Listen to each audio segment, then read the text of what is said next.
हो गए यशोदा? खुद पूरा स्वप्न देखो क्या?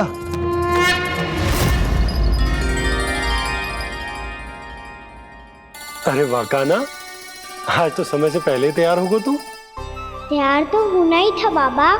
इससे पहले कि राक्षस वृंदावन आकर विध्वंस करे, मुझे वन जाके उसका सामना करना है।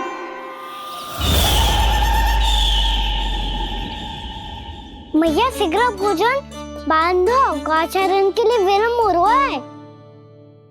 ना, आज कहीं ना जाएगा तू। आज घर पे विश्राम कर। ऐसा क्यों कह रही हो यशोदा? हर बार क्यों का उत्तर देना आवश्यक ना है जी। मैं ना चाहती आज ये जाए, तुझे ना जाएगा बस। और जे ही क्यों, आज अन्य बालक भी वन में ना जाएंगे गौचारण के लिए। आप गोपो को भेज दो। पर मैया गौचरण कराना तो मेरा दायित्व है। और तेरी देखभाल करना, तुझे सुरक्षित रखना मेरा दायित्व है। बाबा,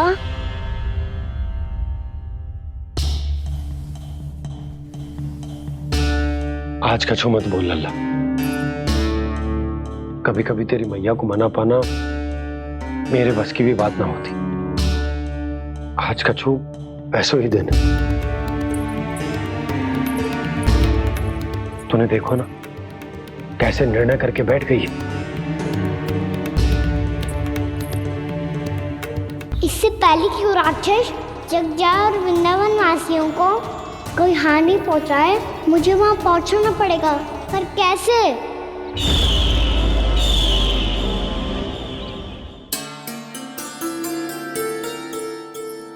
मैया, जाने दो ना, हाँ तो क्या कहेंगे सब? कान्हा ने दूसरे दिन ही छुट्टी ले ली। जिसे जो कहना है कहे। मेरे लिए तेरी सुरक्षा से अधिक महत्वपूर्ण और कछु ना है। देख लल्ला, ना जाने क्यों मेरा मन कह रहा है कि आज वन सुरक्षित ना है। इसीलिए हट मती कर। आज किसी भी मूल्य पे जाने ना दूंगी तुझे।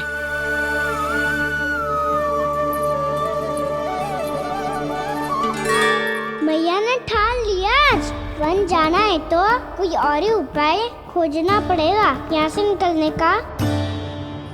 सुनो, आज गौचारण के लिए गोप जा रहे हैं। हमारी छुट्टी है आज। पर क्यों बलराम?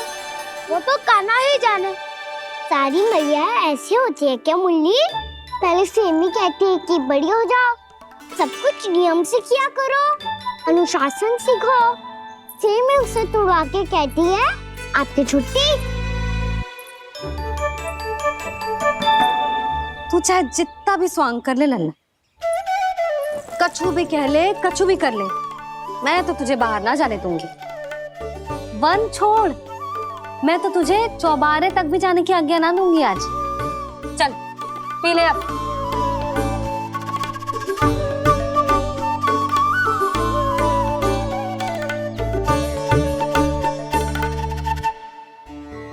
आप समझ नहीं रही हो, मैं नहीं गया तो बहुत बड़ी समस्या हो जाएगी मैया।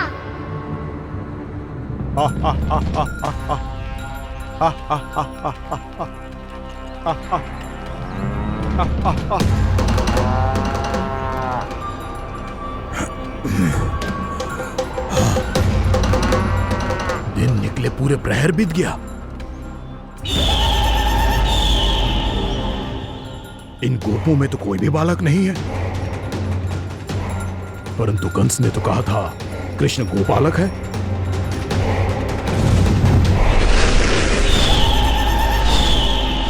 लगता है मुझसे भयभीत हो गया है वो, तभी तो आज गौचारण के लिए नहीं आया। पर मैं भी वकासुर हूँ। जल में छिपी हुई मछलियों को ढूंढ निकालना बहुत अच्छी तरह आता है मुझे।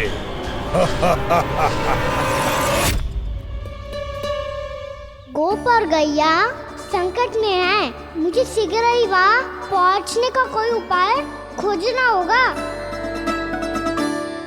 क्या सोच रहे हो? शीघ्र समाप्त कर। चल सिगरेट समाप्त करके भी क्या करूंगा मैया? आप मुझे कहीं तो जाने ही दूंगी ना। जाके सिखाओं के साथ भी ना खेल सकता। वो तो है, पर मैं भी तो हूँ, मेरे साथ तो खेल सकते हो है ना? सच्ची? सच्ची। जो मैं खेल बोलूंगा वही खेल खेलोगे आप? हाँ आप मिठोली खेलते हैं? बहुत दिन हो गए। ठीक है, पर पहली पट्टी तेरी आंख में बनने की लल्ला। मुझे शिकार है। चल पहले दूध समाप्त कर। पूरा समाप्त कर।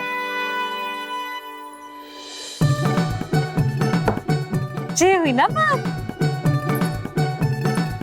आजा खड़ा हो।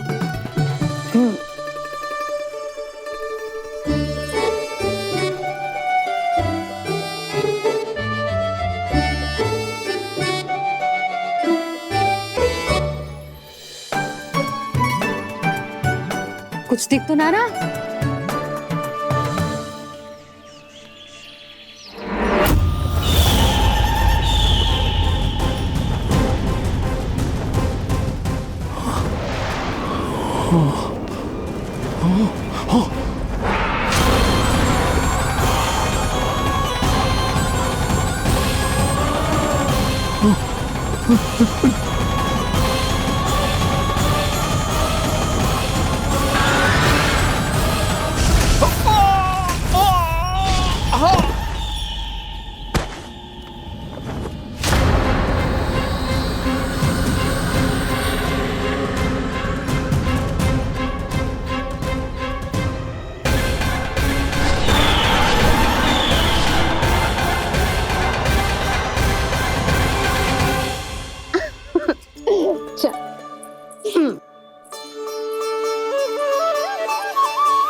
मैं यहाँ हूँ।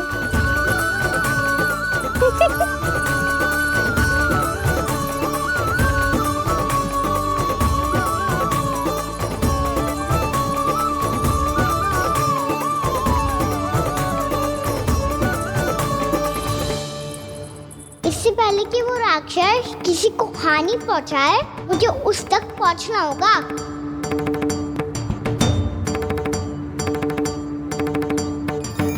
सिगरेट करनी होगी मुझे।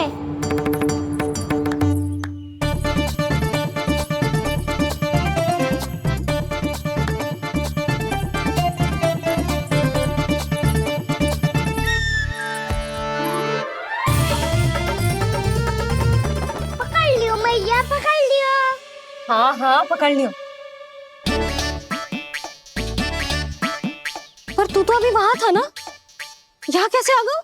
आप भी तो वही थी मैया। सिगरेट यहाँ कैसे आ गए? बहाना बनाने से ना बनूंगा मैं। चलो अब आपकी बारी। हाँ हाँ ठीक है।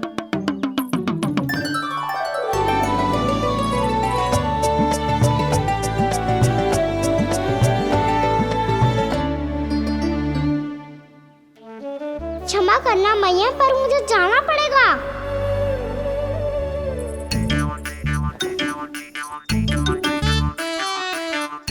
मैया पकड़ो मुझे।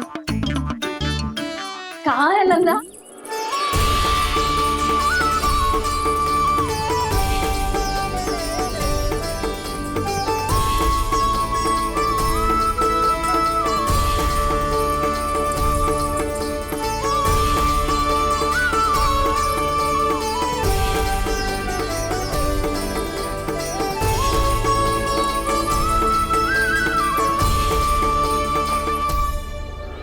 योजना सफल हो गई।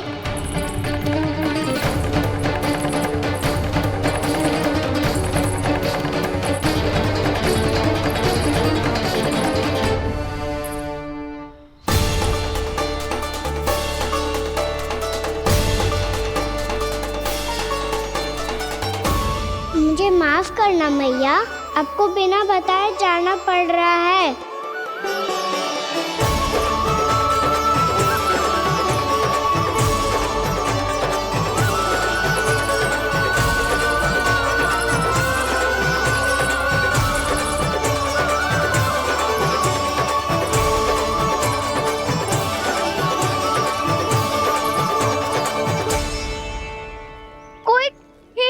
क्या मिल रहा है अभी तक?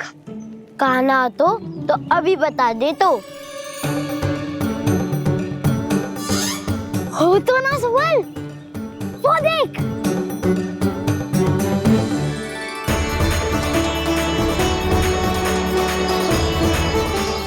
क्या कर रहा है इतनी शीघ्रता में?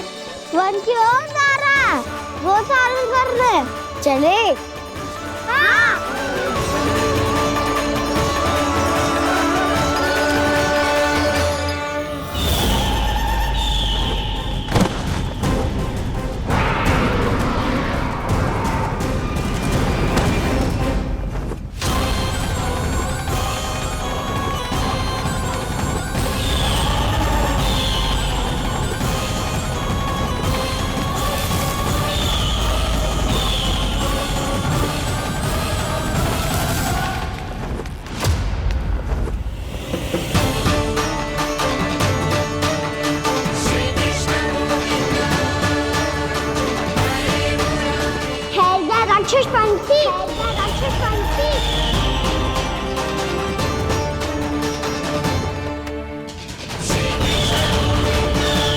गोपालक कृष्ण हूँ मैं, नंदराज का लल्ला, वृंदावन का राजकुमार। मेरे रहते तो मेरी प्रजा को कोई हानि ना पहुंचा सकता। तू है कृष्ण? तुझ पर क्या प्रहार करूं मैं? मुझे तो लगा था विष्णु की तरह तेरे एक हाथ में चक्र होगा, दूसरे में गदा, पर तू तो नन्हा सा बालक है। कोई शक्ति नहीं है तेरे पास और ना ही है कोई अस्त्र या शस्त्र। तेरा सामना करने के लिए मुझे अस्त्र और शस्त्रों की आवश्यकता ना है राक्षस। वकासुर नाम है मेरा, वही वकासुर जो अपनी बहन पूतना की हत्या का प्रतिशोध लेने आया है।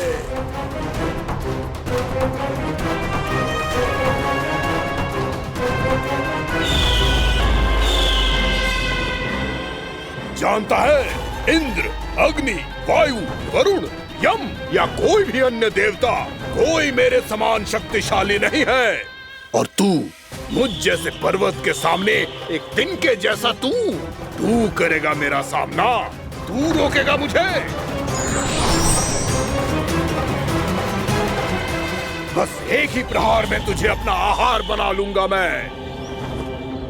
छोटा चना बाजेगा ना। धमकियां देने से युद्ध नहीं जीते जाते बदकसूर। जो कार्य हो करके दिखाओ।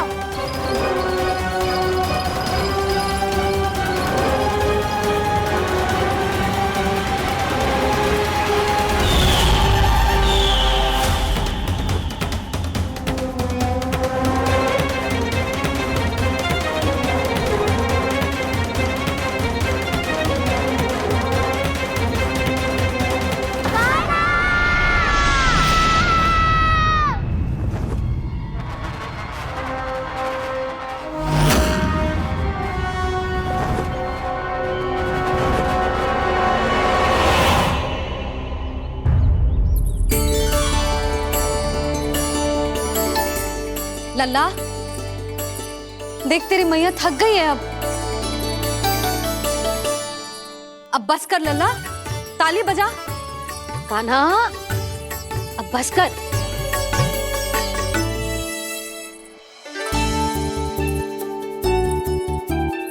ताली बजा, ताली बजा, कोई संकेत तो दे, बता कहाँ है तू?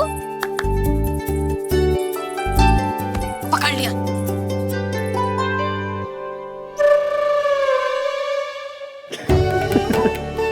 आप भी ना बड़े हो गए हो पर बचपना ना गया आपका ना।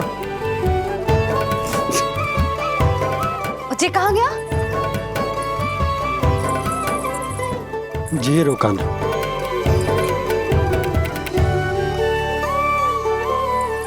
फिर से मेरे साथ छल करके भाग गए, और गए हो कहाँ? नंदराज, नंदराज, भानु, वो पंछी, राक्षस पंछी, बहुत बड़ा पंछी, भानु, राक्षस राक्षस। भानु क्या होगा? तुम बैठो, यशोदा जल लेकर आओ, बैठो।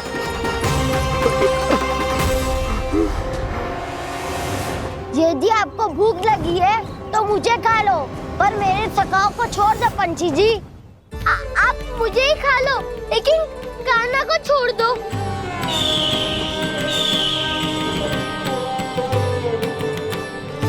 हम सबको खा लो, पर कान्हा को जीवन दान दे दो। कितनी अद्भुत है प्रभु के सखाओं की ये भावना कि सखा के प्राण को बचाने के लिए अपने प्राणों का त्याग करने को भी तत्पर हैं ये सब। देवराज, वैसे तो प्रभु क्षण भर में सब कुछ संभाल सकते हैं, पर हमें अपना कर्तव्य निभाना होगा। प्रभु की सहायता हमें करनी होगी। हाँ देवराज, प्रभु की सहायता करनी चाहिए हमें। स्वयं नारायण की कृपा है हमारे मित्र पर, उसे छोड़ दो, अन्यथा देवता तुम्हें नहीं छोड़ेंगे। पर मैं देवता के आने की प्रतीक्षा नहीं करूंगा। मेरे भाई को इसी क्षण मुक्त कर दो असुर, या फिर मेरा सामना करने के लिए तैयार हो जाओ। आवश्यकता पड़ी तो तुम्हारा उधर फाड़ के भी अपने भाई की रक्षा करूंगा मैं। तो फिर आ बालक, तुझे भी तेरे भाई के पास पहुंचा देता हूँ मैं। प्रयास करके तो देखो दोस्त, तुम्हारे चोंच के टुकड़े टुकड़े ना कर दिए तो मेरा नाम भी बलराम नहीं, तो मेरा नाम भी बलराम नहीं।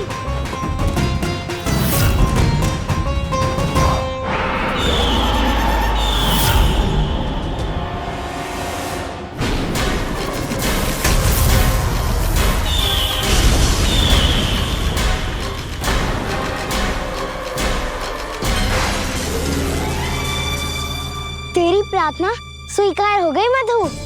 हमारे कान्हा की रक्षा करने स्वयं देवता आ गए।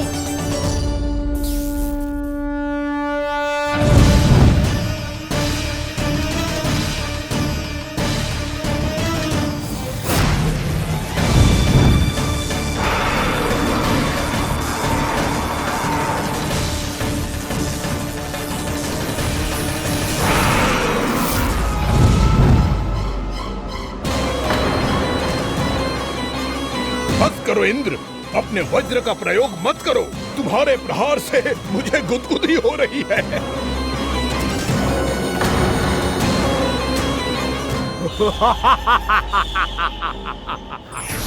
पर मेरी ज्वाला गुदगुदी नहीं करेगी वकासुर, जलाकर भस्म कर देगी।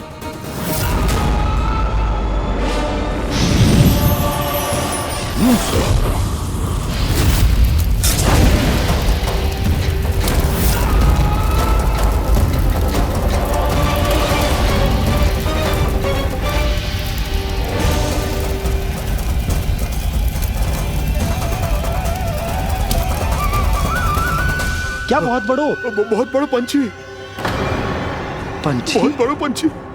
पंछी नहीं, वो राक्षस कान्हा को निगल गया।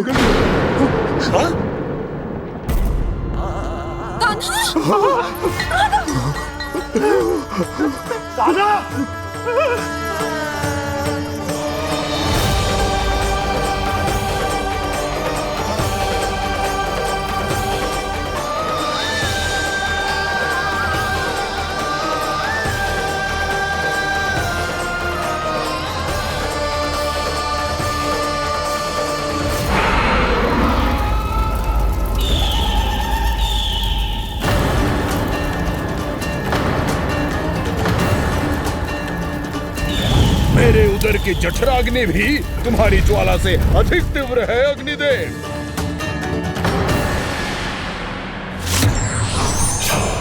अब यम का पाश ही दंड देगा इसे।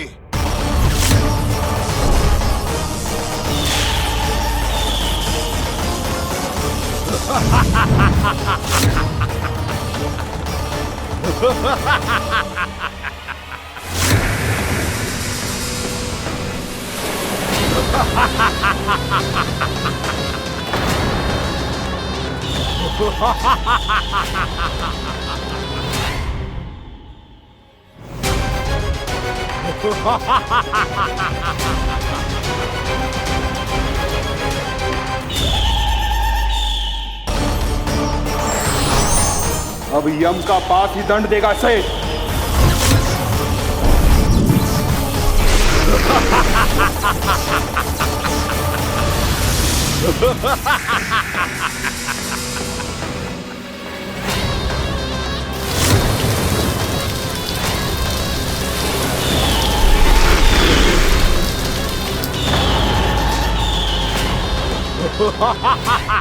तूने जल की धार को भले ही काट दिया हो दुष्ट, पर हिम में धार नहीं होती।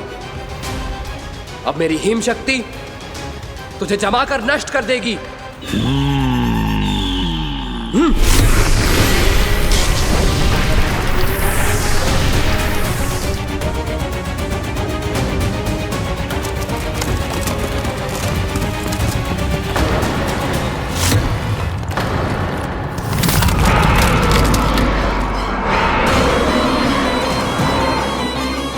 चंद्र, वरुण, यम, अग्नि, इंद्र, तुम में से कोई भी इस योग्य नहीं है कि मुझे पराजित कर पाए और इस विष्णु अवतार की रक्षा कर पाए।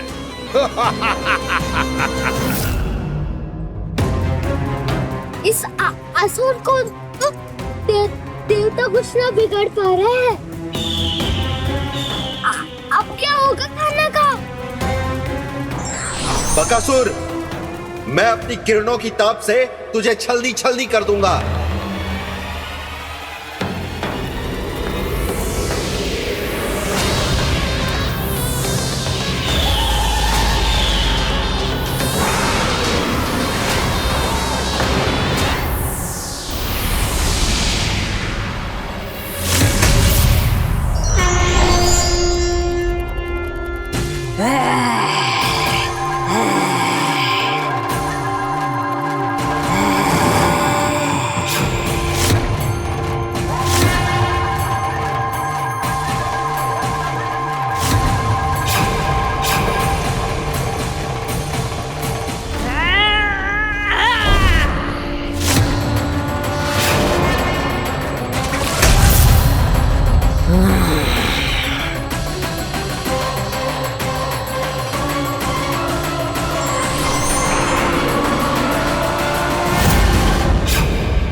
पुत्र कार्तिकेय, इस असुर के उदर को फाड़कर अपने पिता के सखा श्री कृष्ण को मुक्त कराओ पुत्र।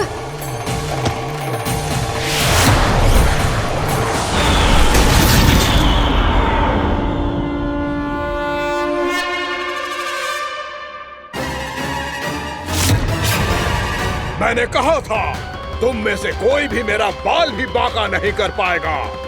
तुम देवताओं का तो सामर्थ्य ही क्या, स्वयं देवों के देव महादेव भी मेरा कुछ नहीं बिगाड़ पाएंगे। कृष्ण को अपने उदर में ही पचा जाऊंगा मैं।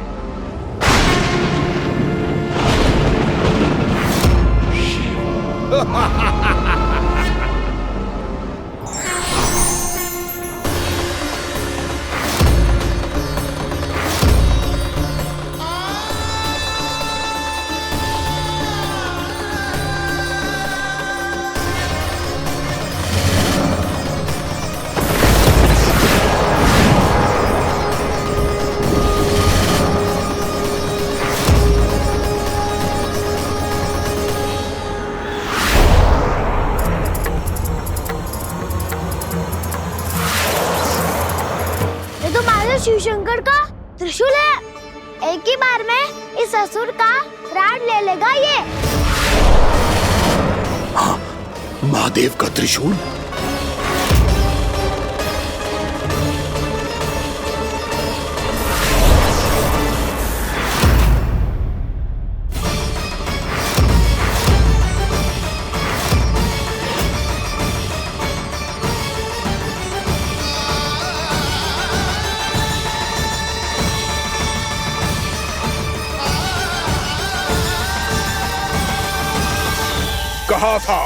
कहा था मैंने, स्वयं महादेव भी मेरा कुछ नहीं बिगाड़ सकते। अजय हूं मैं, अजय।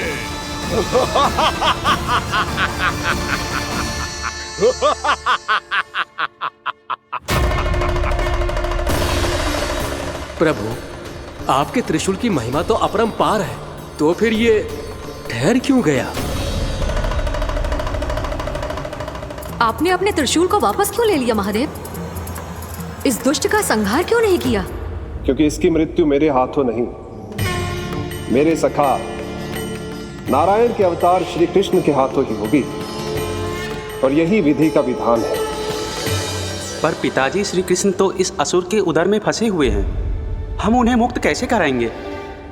ये उन्हें स्वयं ही मुक्त करेगा पुत्र। श्री कृष्ण अपने अपमान से क्रोधित नहीं होते, पर अपने भक्तों का अपमान वो क्षण भर भी सहन नहीं कर पाते। वकासुर यही भूल कर रहा है, हम सबका निरंतर अपमान करके वो उन्हें क्रोध दिला रहा है।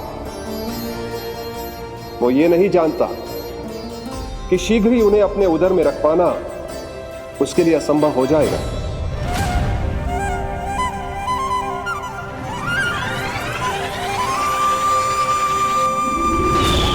क्या हुआ महादेव? पराजित होकर भी मुस्कुरा रहे हैं। पर अब तो महादेव कहलाने के भी योग्य नहीं रहे आप। असफल देवताओं की इस अयोग्य सेना को लेकर चले जाइए यहाँ से। ना ये मेरा सामना कर सकते हैं और ना ही आप। मेरी शक्ति के सामने आप अक्षम हैं महादेव।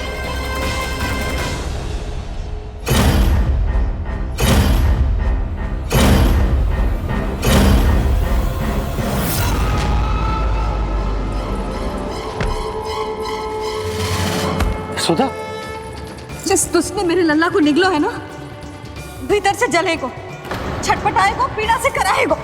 जिस दुष्ट ने मेरे लल्ला को निगलो है ना, भीतर से जलेगो, छटपटाएगो, पीड़ा से कराएगो। ये क्या हो रहा है मुझे?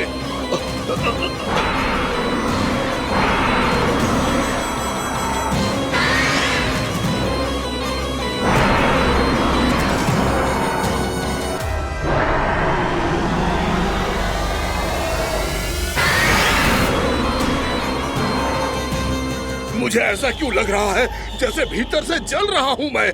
ये क्या हो रहा है मुझे?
हे प्रभु, मैंने ऐसे कौन से कुकर्म किए थे कि मुझे ऐसी मृत्यु प्राप्त हुई? और ऐसे कौन से सुकर्म किए थे कि आपके हाथों से मुझे मोक्ष प्राप्त हुआ है प्रभु? सीमित स्मरण करो, हे जरीस की पुत्र वक्कासुर। स्मरण करो, कैसे अपने पिता की तरह अभिमान से भरे हुए थे तुम। स्मरण करो, कैसे हमें पराजित करने के लिए पूरी सृष्टि को संकट में डाल दिया था तुमने, और हमें विवश होकर पराजय स्वीकार करनी पड़ी थी। स्मरण करो, कैसे तुमने देवराज इंद्र का छत्र चुरा लिया था। पर यह सब भी पर्याप्त नहीं था वकासुर।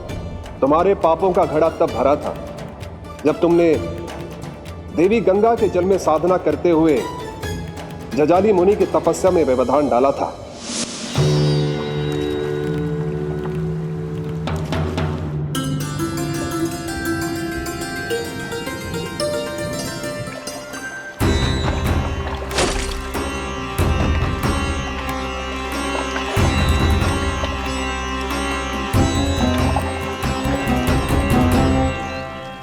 रुक क्यों गए चालक? नौका को आगे की ओर ले चलो। आगे बढ़ना उचित नहीं होगा महाराज। यहाँ से कुछ ही दूरी पर जालजली मुनि तपस्या कर रहे हैं। तो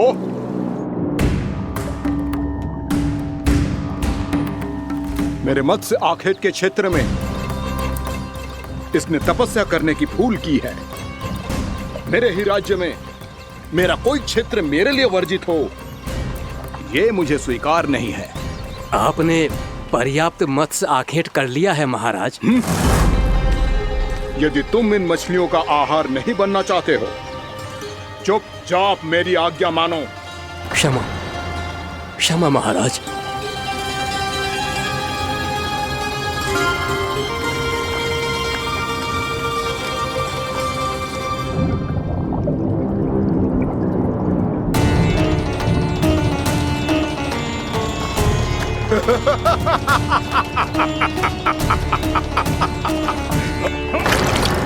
मुनिवर, रक्षा कीजिए, रक्षा कीजिए मुनिवर। हमारे प्राण बचाइए मुनिवर, मुनिवर हमारे प्राण बचाइए।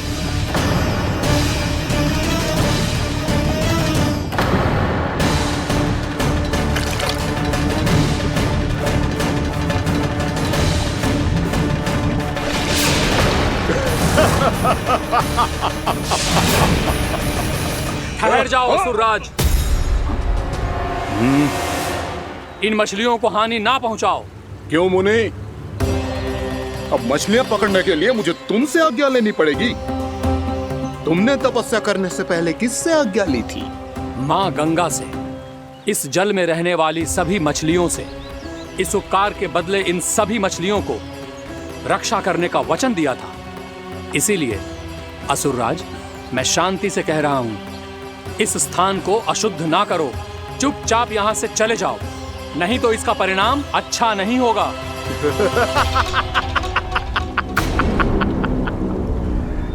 तुम जिन देवताओं की तपस्या कर रहे हो ना मुनि, उन्होंने भी मेरा कुछ नहीं बिगाड़ पाया था, और तुम मुझे धमकी देने का दुस्साहस कर रहे हो।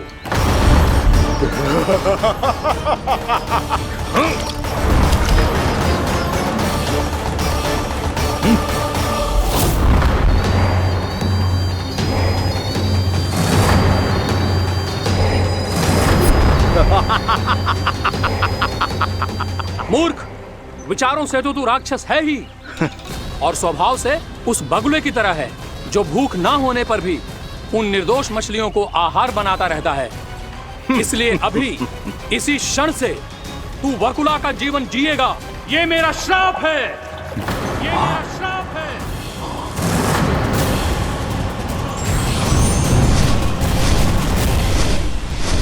श्राप पाने के बाद तुम्हें आभास हुआ कि तुमने कितना बड़ा अपराध किया था, और तब तुम जजाली मुनि से क्षमा याचना करने लगे।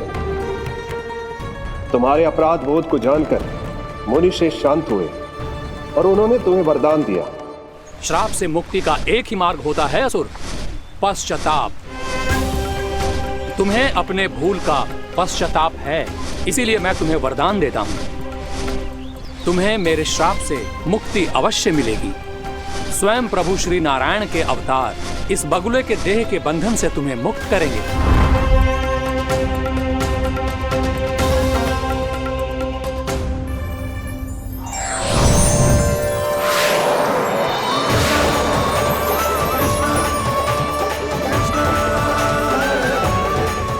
हम स्वीकार करें प्रभु।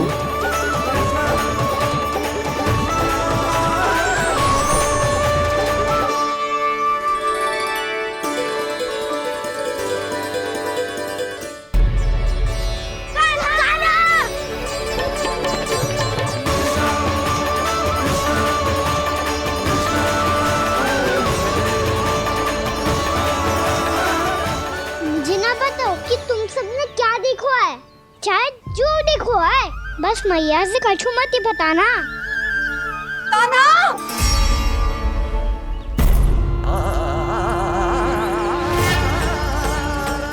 कान्हा! मेरा लल्ला!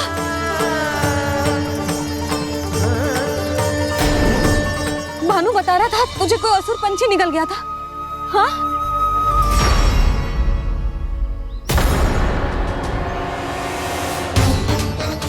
हे नारायण, ये क्या है?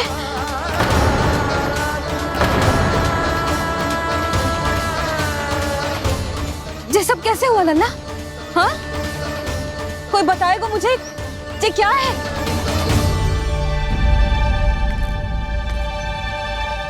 श्रीधामा, मधुमंगल, चिची को सब कुछ बता दो। ये असुर पक्षी मुझे निगलने वाला था रानी भाभी, तभी अंतिम क्षण में कान्हा ने आके मुझे बचा लियो। और ये असुर पक्षी ने कही कि यह है वृंदावन का राजकुमार, नंदराज का लल्ला। इसके होते कोई भी वृंदावन वासियों को हानि ना पहुंचा सकते। रानी भाभी, कान्हा ने अपने प्राणों की चिंता ना करी और इस क्रूर राक्षस से भिड़ गयो और इस राक्षस पक्षी ने इसे निगल लियो। इतना पर्याप्त है भोला काका, सब कुछ बताने की आवश्यकता नहीं है। ये सब देख के सारी बालक मंडली इतनी व्याकुल हो गई कि सबने अपने प्राण अर्पित कर दिए और इस असुर पक्षी से कहे कि हमें खा लो और हमारे सखा को छोड़ दो। इन बालकों का पराक्रम देख के सभी देवतागण यहाँ आ गए और उनके हृदय भी पिघल गए और उन्होंने इस राक्षस पक्षी से युद्ध करके इसे मार गिराया। देवताओं के राजा इंद्र के वज्र का प्रहार तो मैंने अपनी आंखों से देखा है ताई जी। और फिर उसके बाद अग्निदेव ने अग्निवस्त्र का प्रहार किया। जय ना काकी, वरुण देव, कार्तिकेय, यमदेव सबने मिलके युद्ध किया इस राक्षस से। कहा था अभी मत बोलना। अरे सब मिलके फंसा दोगे मुझे। स्वयं माँ भद्रकाली, हमारे शिव शंकर भी आए थे छोटी माँ। जाओ आप भी। बाबा साईता, मुझे लगता है कि ये कान्हा भी इन्हीं देवताओं में से एक है। संभव तो है चीची, स्मरण है पूतना और तृणावर्त के आक्रमण के समय भी ऐसा ही हुआ था। सभी राक्षस मारे गए थे पर अपने कान्हा को एक खरोच तक न आई थी। हाँ जीजी, मुझे लगता था कि श्री नारायण की विशेष कृपा है हमारे कान्हा पे, पर अब तो देख के लग रहा है कि हमारा कान्हा ही स्वयं श्री नारायण है। या फिर उनका अवतार है ये। अरे बस करो तुम सब, ऐसा कछु ना है। अरे जितनी बात सुनी है उससे तो यही लग रहा है कि कान्हा देवताओं और असुरों की युद्ध के बीच में फंस गया था। उसका इस सब से कोई लेना देना ना है। तो फिर इसके तन पे एक भी खरोच क्यों ना आया नंदराज? हाँ,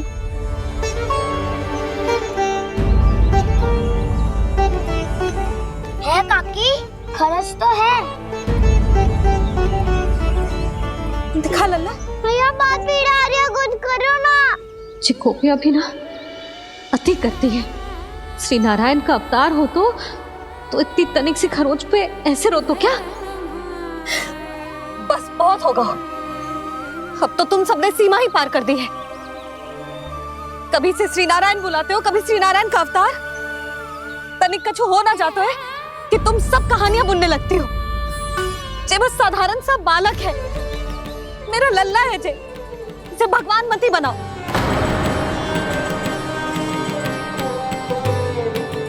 और तू क्या आवश्यकता थी तुझे यहाँ आने की? हाँ, वो भी मुझे बिना बताए। मेरे साथ छल करके आए हो तू। अब तू घर चल, ऐसा दंड दूंगी ना कि मैया बहुत पीड़ा हो रही है। मैया बहुत पीड़ा हो रही है मैया। हाँ नन्ना, तू घर चल, मैं तुझे औषधि लगा दूंगी। हल्दी का लेप लगाऊंगी ना, झट से ठीक हो जाएगा। चल चल।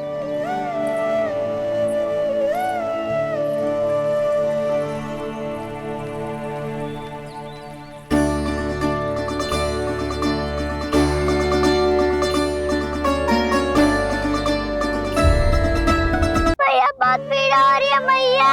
हाँ नन्ना, तू घर चल, मैं तुझे औषधि लगा दूंगी। हल्दी का लेप लगाऊंगी ना, झट से ठीक हो जाएगा। चल चल।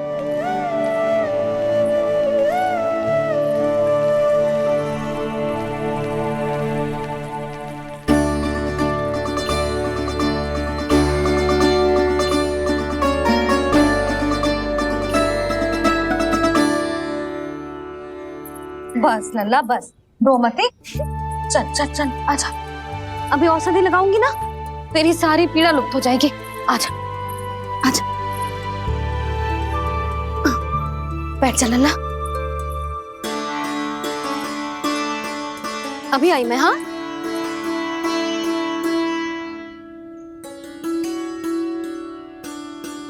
मैया। अरे तू अभी तक रो रो है? क्या कह रही थी सारी गोपियां? बता। के मेरा लल्ला श्री नारायण का अवतार है, दिव्य है, भगवान है। और जो भगवान इतनी छोटी सी चोट पे रोते हैं क्या? इतनी तो लगी भी ना है तुझे, जितना तो तू आ ऊ कर रो है।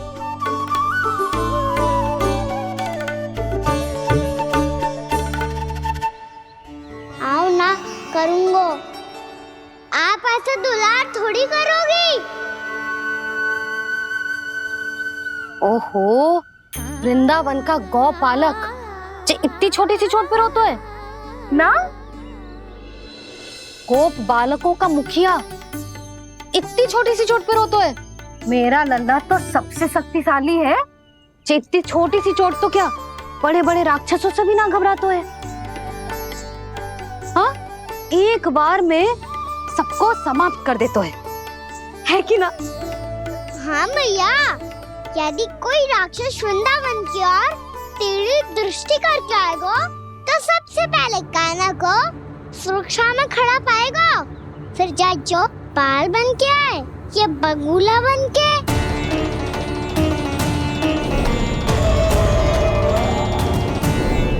ना लल्ला, सोचो भी मती।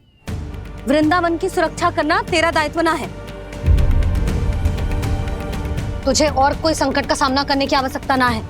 अभी तो मेरी पीड़िता का हरण कर रही थी, अचानक से क्या हो गया मैया को? कोई आवश्यकता ना है तुझे ऐसे संकटों का सामना करने की। आने दे आज तेरे बाबा को, सीधा सीधा बोल दूंगी। बहुत हो गए उनके तर्क वितर्क। मेरा फूल सा लल्ला वन में अकेले गौचारण के लिए ना जाएगो। आज बगुले ने निकल लियो, कल कछु और हो जाए तो? नारायण ना करे, कहीं कछु ऊंच नीच तुझे कछु हो जाए तो? मैं तो जीते जी मर जाऊंगी।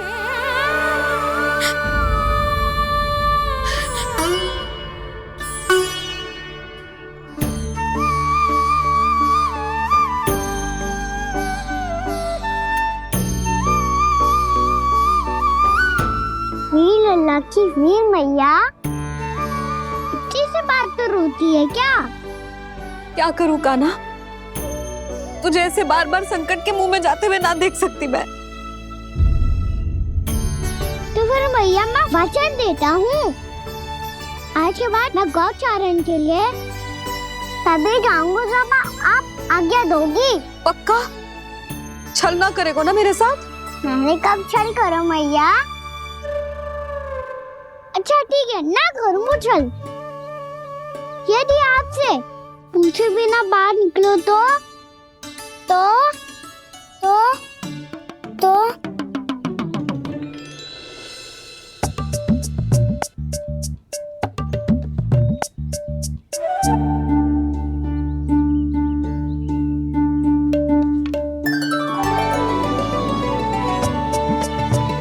ये रही आपकी छड़ी और ये रही मेरी पीठ। चेक देना तापर तोड़। ठीक है, जब तूने अपना दंड निर्धारित कर ही लियो है तो सोच ले, अब अगर तूने मेरी बात ना मानी तो तोड़ तोड़ छड़ी पड़ेगी। समझ आई?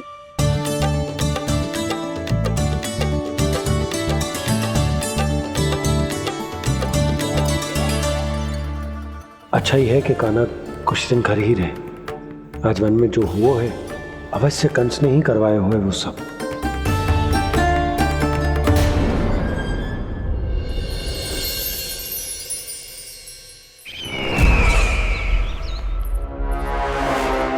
आपका ये धनुष तो सबसे अधिक शक्तिशाली था महाराज, ये कैसे टूट गया?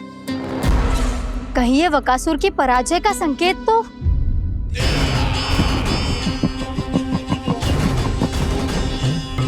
प्राप्ति, लगता है तुम्हें शुभ समाचार मिला नहीं। उस बकासुर ने उस विष्णु अवतार को जीवित ही निगल लिया है। अरे अब तक तो उस नन्हे से बालक को पचा भी चुका होगा वो। उसके तन में रक्त बनकर वो विष्णु अवतार और उसकी शक्तियां दौड़ रही होंगी। क्षमा कीजिए महाराज। क्षमा कीजिए, इस अशुभ से मुख से शुभ समाचार आने दो। माथे के बल को ढीला करो, चेहरे पर मुस्कान लाओ और कहो, महाराज, वृंदावन में मातम फैल चुका है। मैं ऐसा ही करता महाराज, यदि सूचना सत्य होती तो।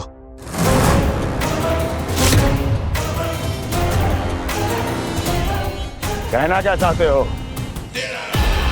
एक क्षण में सूचना उगलो, अन्यथा मेरा योद्धा बकासुर विष्णु अवतार की तरह तुम्हें भी जीवित निकल जाएगा। आने दो।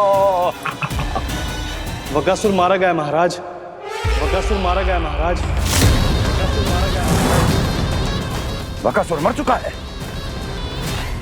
असंभव। असंभव। बकासुर ने उस बालक को निगल तो लिया था, पर उसकी सुरक्षा करने के लिए सभी देवता वहां प्रकट हो गए, पर फिर भी कोई बकासुर का सामना नहीं कर पाया। और फिर क्या हुआ? वो बालक स्वयं ही बकासुर के उदर से बाहर आ गया और उसकी चोंच तोड़कर उसकी हत्या कर दी।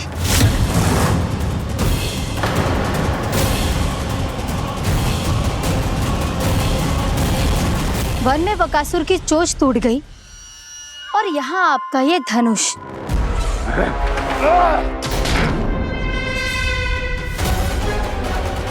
केवल नहीं टूटा तो आपका ये भ्रम महाराज। क्षमा कीजिएगा महाराज, आपका भ्रम टूटना आवश्यक है।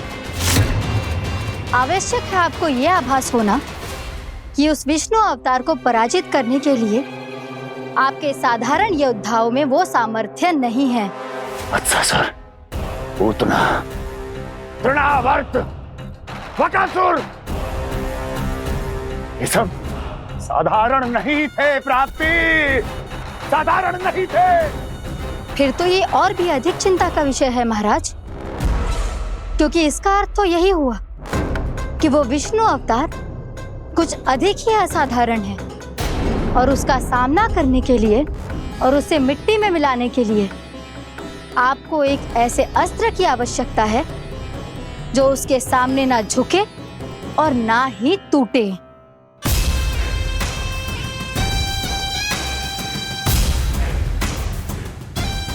तो फिर मैं ऐसा ही अस्त्र ढूंढूंगा, चाहे आकाश पाताल एक क्यों ना करना पड़े मुझे। 10 दिशाएं 14 भुवन क्यों ना नापने पड़े मुझे, मैं उस असतर को अवश्य ढूंढ निकालूंगा जो उस विष्णु अवतार के प्राणों की डोरी इस धनुष की तरह तोड़ सके।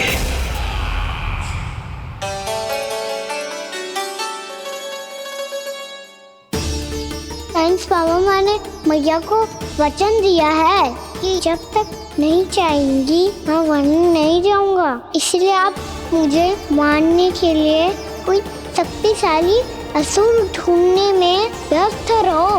कुछ दिन तब तक मैं व्यस्त रहूंगा अपनी मैया की सेवा करने में।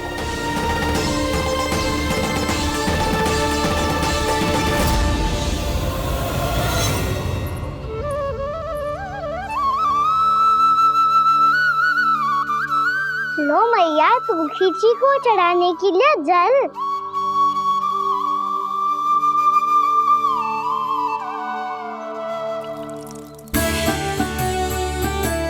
लो मैया, और आटा।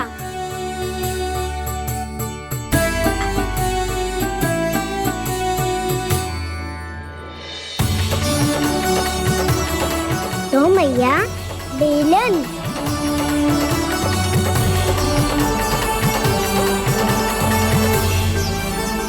ले तनिक खा ले। ओ मैया, भूख ना लगी है।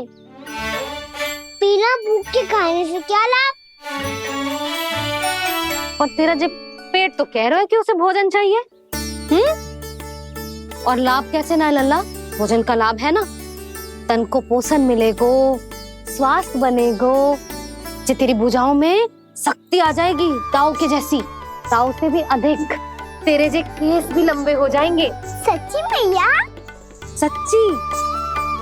माप के देख लियो नित्य दिन। तनिक खा।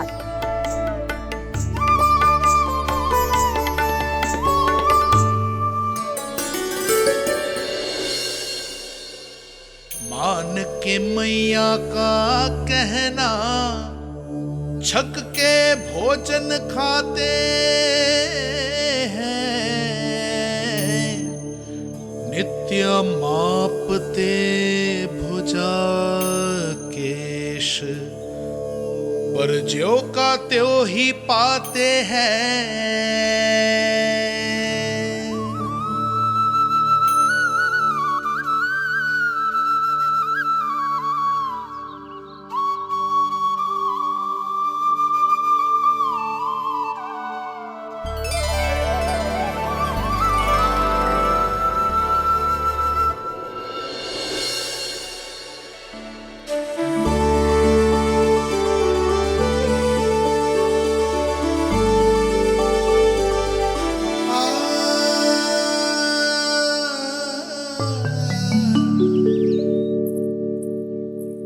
ले लल्ला, फल खा ले। ना, मुझे ना खाने फल वल। क्यों? लंबे केस और शक्तिशाली भुजाएं ना चाहिए? व्यर्थ है ये सब। पिछले 10 दिनों से देख रहा हूँ, ना केस लंबे हुए हैं, ना भुजाएं शक्तिशाली बनी है। 10 दिन में कछु ना होने वाला। 10 सप्ताह ऐसे खाएगो ना, तब जाके कछु बदलाव दिखेगो। समझ आई? चल अब खा ले। वैसे भी मुझे बहुत सारी तैयारियां करनी है आज। इसीलिए भैया, एकादशी के व्रत के लिए लल्ला। सुनो जी, सारी सामग्री आ गई? हाँ, तुमने जो कही थी सब ले आए हूँ।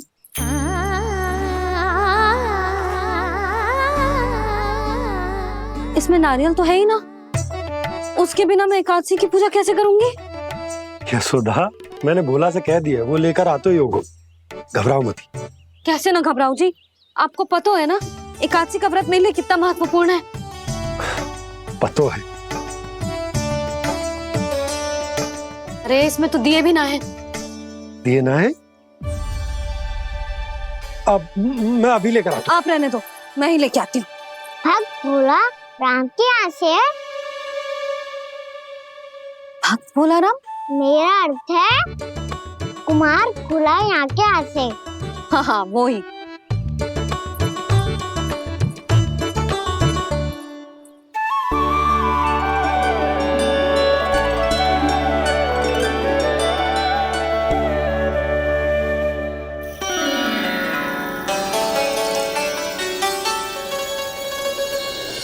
श्री हरि, श्री हरि, मेरे श्री हरि।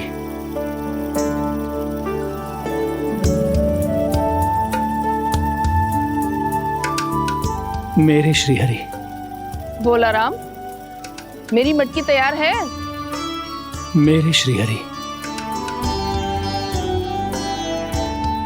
मेरे श्री हरि।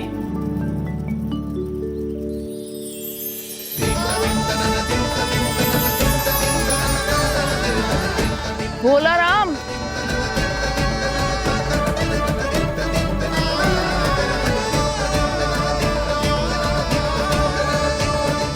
भोला काका, ओ भोला काका।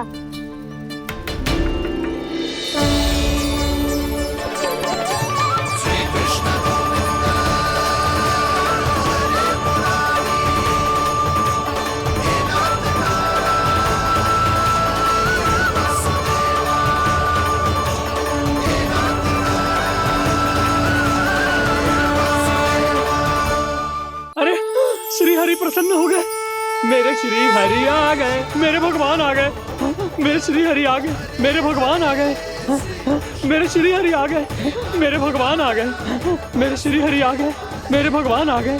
मेरे भगवान आ गए, मेरे घर मेरे भगवान आ गए।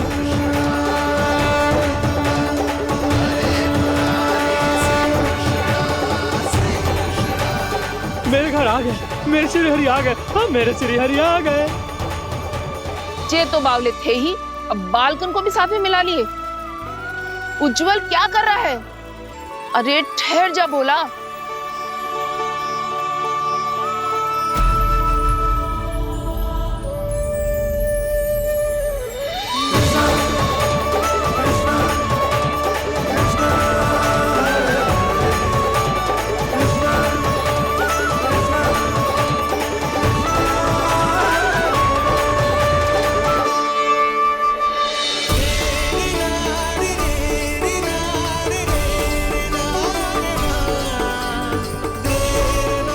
प्रेम से बुलाओ, आएंगे हरि भी।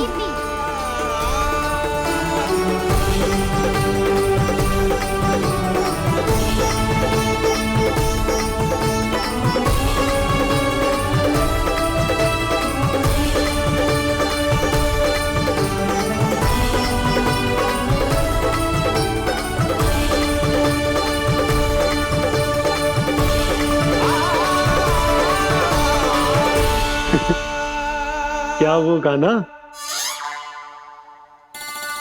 किसकी धुन में झूम रहा है तू? निर्मल निशा भक्ति की धुन में।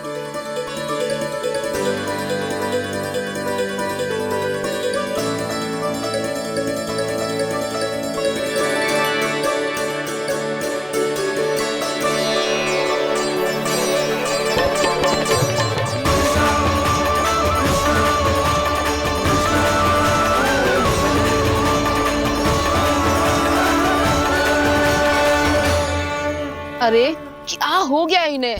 बावले हो गए हैं क्या? ठहरो, कोई आवश्यकता ना है ऐसे बावलों की तरह नाचने की।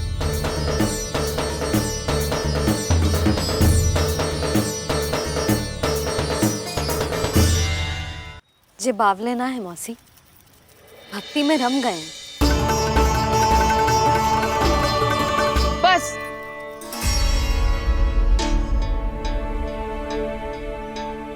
हम सब कब से खड़े हैं यहाँ, पर तुम्हें कुछ ध्यान ही रहा है।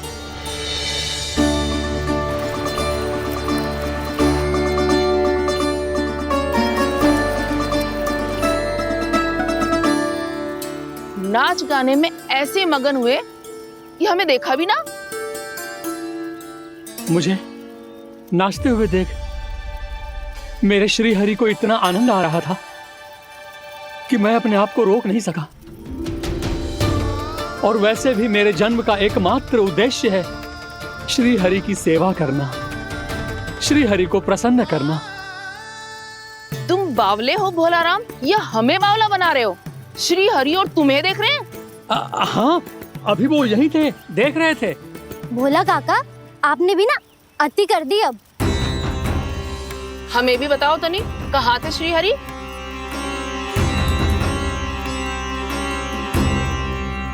ना जाने अपना उपहास करवाने में क्या आनंद आतु है इन्हें।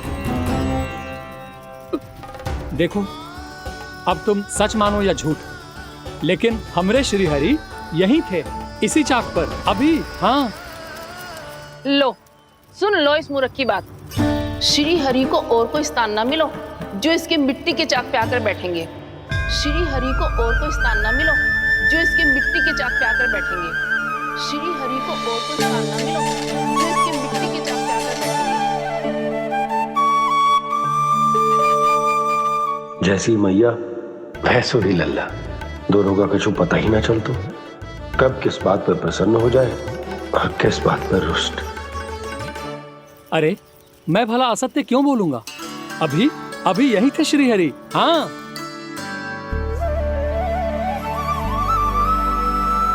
हाँ, जैसे श्री हरि को तो कोई कार्य है ही ना, वो तो आतुर होके बैठे रहते हैं कब तुम हरि हरि बुलाओ और वो दौड़े चले आए।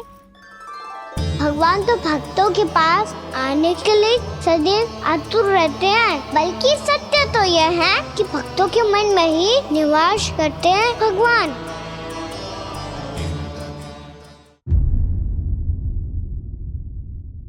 अरे मैं भला असत्य क्यों बोलूंगा? अभी यही थे श्री हरि। हाँ,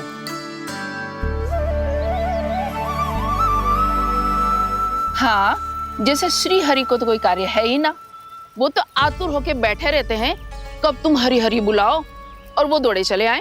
भगवान तो भक्तों के पास आने के लिए सदैव आतुर रहते हैं, बल्कि सत्य तो यह है कि भक्तों के मन में ही निवास करते हैं भगवान। भगवान तो भक्त के पास आने के लिए सदैव ही आतुर रहते हैं शंकरी मौसी। बल्कि सच्ची बात तो ये है कि भगवान हमारे मन में ही निवास करते हैं। कम से कम तू तो इसे बढ़ावा मत दे जशोदा। जब देखो जब हरि नाम की रट लगाए रहते है। हरि बोलते बोलते ऐसो बावलो होता है कि सारा कार्य भूल जाता है। 2 दिन से अपनी मटकी के लिए चक्कर काट रही हूँ। अभी तो एक चक्कर और लगाना होगा आपको। आपकी मटकी तैयार हो गई है, अभी लाता हूँ।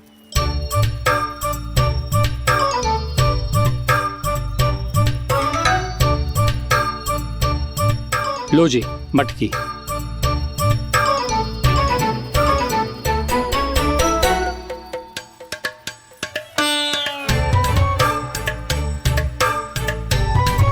इस कच्चे मटके का क्या करूं मैं?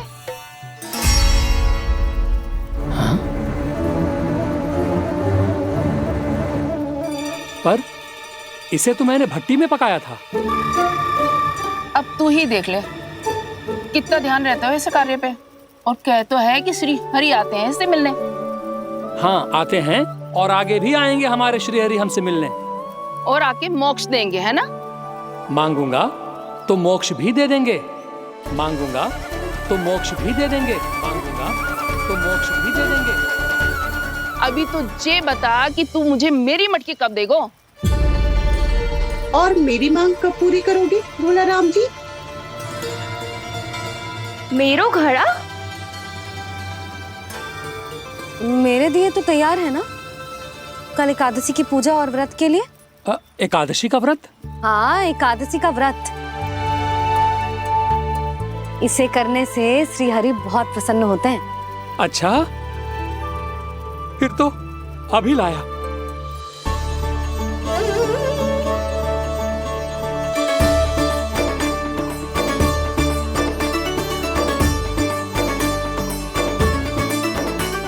लो जी आपके दिए।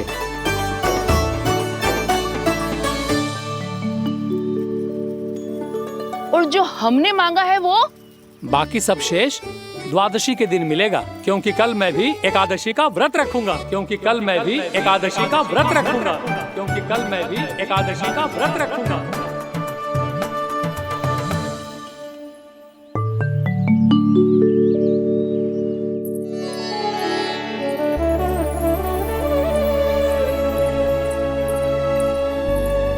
जानकी, फूलों का प्रबंध हुआ कि ना? हाँ भाभी, जे रहे। सदैव विलंब कराती है। पर भाभी इस बार तो फूल समय से ही लाई थी। क्या हुआ जशोदा?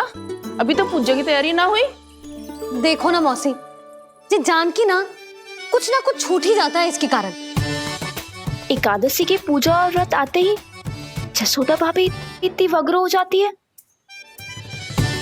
ऐसो क्या होगा इस पूजा में?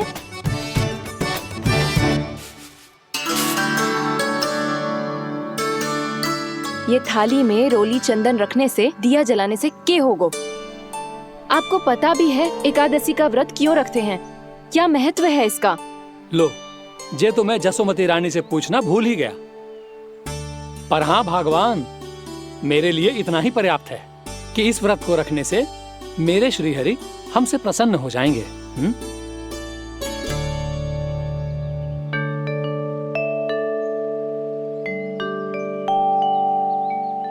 नारायण ही जाने ऐसे कैसे पूजा करते हैं जे श्री हरि की एक मूर्ति तक ना है इनके पास।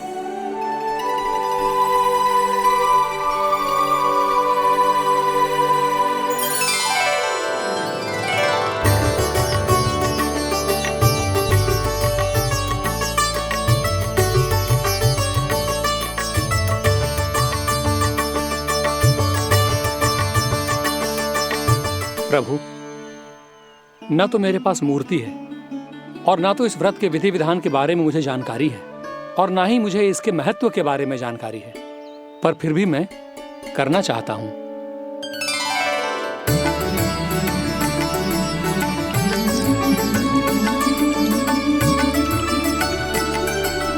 इसीलिए मैं दृढ़ संकल्प लेता हूं, पूरी निष्ठा के साथ, श्रद्धा के साथ और पूरी आस्था के साथ मैं इस व्रत को संपन्न करूंगा।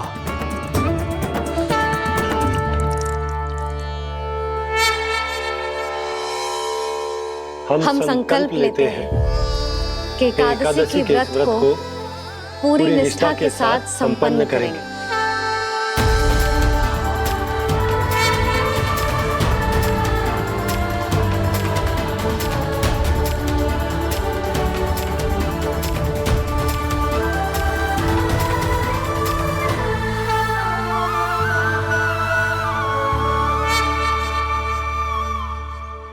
तुलसी जी के पत्ते तो हैं ही ना।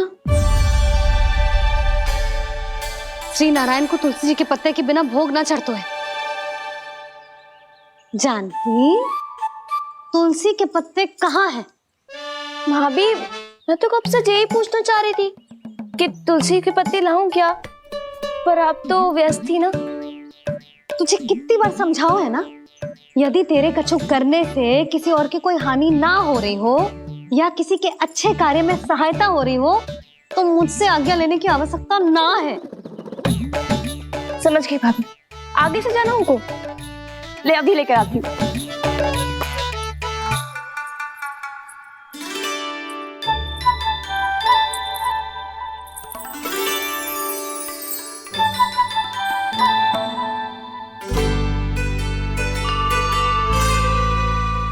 ताऊ, आपने पहले ये व्रत करो है?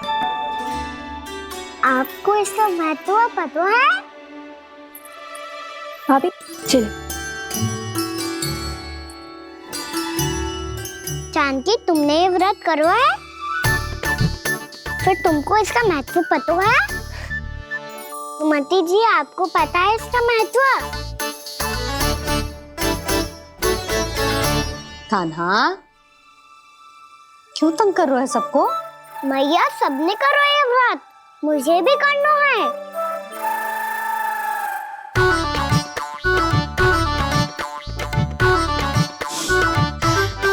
ये व्रत केवल बड़ों के लिए होती है लल्ला।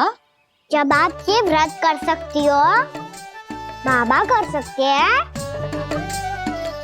ये सारी गोपियां कर सकते हैं, वो भी कर सकते हैं, तो मैं क्यों ना कर सकता? क्योंकि तू कल तक भूखा ना रह पाएगो लल्ला। जब भक्त रह सकते हैं, फिर मैं क्यों नहीं रह सकता? मेरा अर्थ है कि नारायण के भक्त मैया, मैया मान जाओ ना, मुझे करने दो ना ये व्रत। अपनी लल्ला पे आप विश्वास ना है आपको? विश्वास है। अच्छा ठीक है, तू भी कर ले।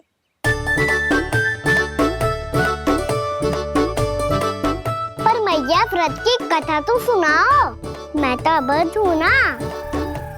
मुझे कैसा पता चलेगा कि ये व्रत करते क्यों हैं?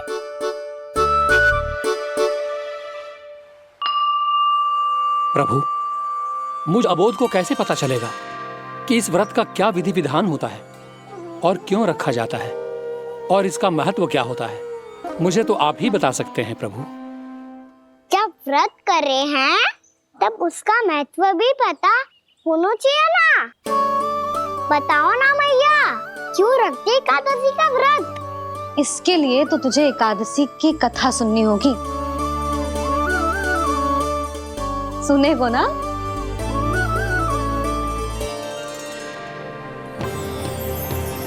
वसुदेव सुतं देवं कंसचाणूरमर्दनम् श्रीहरि, यशोदा परमानंदम् कृष्णं वन्दे जगद्गुरुम्। वाह प्रभु, अपने भक्तों को एकादशी व्रत का महत्व समझाने का अच्छा उपाय खोज निकाला है आपने।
अब सब जन एकादशी के व्रत की कथा ध्यान से सुनना, तभी जे व्रत पूरा माना जाएगा। समझो लल्ला?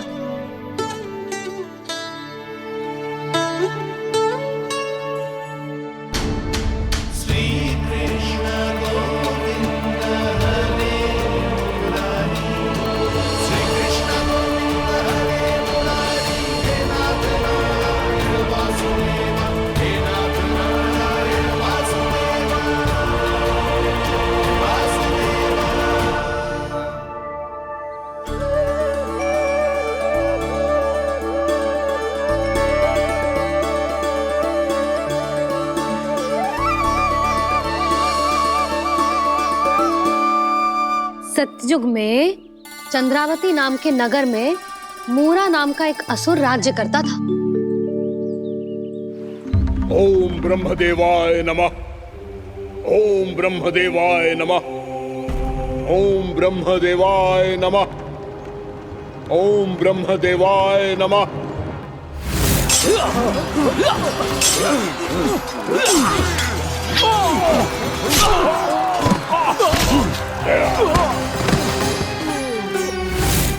ओम ब्रह्मदेवाय नमः।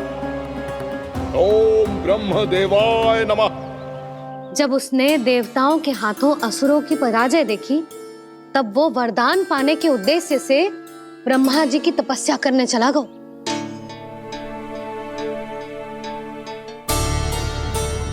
शीघ्र ही मूरा की तपस्या सफल हो गई और ब्रह्मदेव जी उससे प्रसन्न हो गए। ओम ब्रह्मदेवाय नमः। ओम ब्रह्मदेवाय नमः। ओम ब्रह्मदेवाय नमः। ओम ब्रह्मदेवाय नमः। ओम ब्रह्मदेवाय नमः। ओम ब्रह्मदेवाय नमः। ओम ब्रह्मदेवाय नमः। ओम ब्रह्मदेवाय नमः। ओम ब्रह्मदेवाय नमः। मूरा, प्रणाम ब्रह्मदेव। तुम्हारी तपस्या सफल हुई। बोलो, तुम्हें क्या वर चाहिए? सृष्टि के रचयिता ब्रह्मदेव, कृपया मुझे ऐसा वरदान दीजिए जिसकी सहायता से मैं त्रिलोकी विजयी बन जाऊं और कोई देवता मुझे पराजित ना कर सके। यहां तक कि देवताओं के रक्षक, सृष्टि के संचालक भगवान श्री विष्णु के लिए भी मैं अपराजय रहूं। तथास्तु, तथास्तु, तथास्तु। प्रणाम ब्रह्मदेव।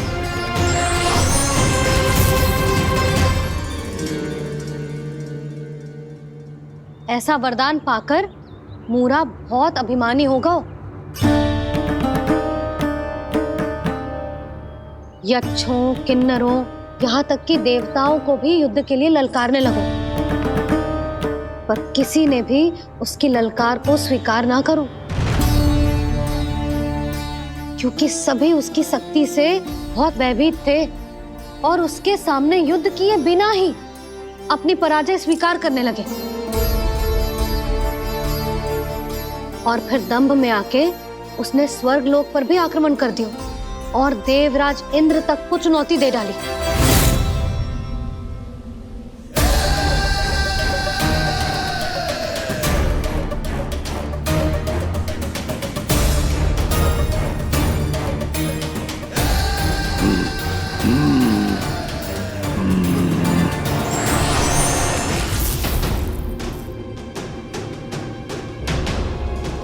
मैं प्रतीक्षा कर रहा हूं देवराज। क्या उत्तर है तुम्हारा? मुझसे युद्ध करोगे या फिर बिना लड़े ही पराजय स्वीकार कर मेरे अधीन हो जाओगे और सौंप दोगे मुझे अपना ये स्वर्ग लोक? सारी शक्ति तुम्हारे मुख में है या कुछ बाहुबल भी है तुम्हारे पास? मैं तुम्हारी चुनौती स्वीकार करता हूं मूरा। मैं तुम्हारी चुनौती स्वीकार करता हूं मूरा।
खैरिए देवगण, असुरराज मूरा को ब्रह्मदेव का आशीर्वाद प्राप्त है। आप में से कोई भी इन्हें पराजित नहीं कर पाएगा।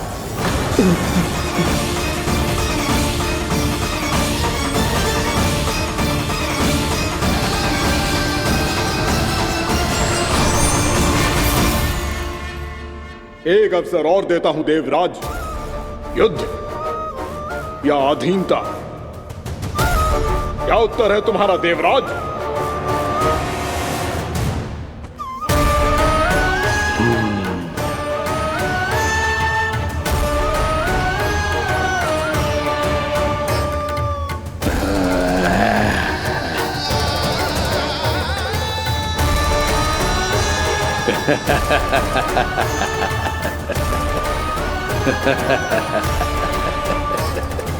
इंद्र और सभी देवताओं ने मूरा के आतंक में आके उससे भयभीत होके अपना सिंहासन छोड़ दियो।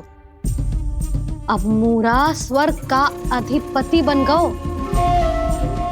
और शीघ्र ही उसने अन्य सभी असुरों को स्वर्ग में निवास करने के लिए आमंत्रित कर दिया। और इस प्रकार से वो धीरे धीरे तीनों लोकों का सम्राट बन गया। उसे किसी ने रोका नहीं मैया? ना लल्ला, इतना साहस किसी में था ही ना। और फिर जे निश्चित करने के लिए कि भविष्य में किसी और असुर की मृत्यु ना हो, वो यमराज पे भी विजय प्राप्त करने के लिए यमलोक की ओर प्रस्थान कर दियो। वो तो अपने आप को और सभी असुरों को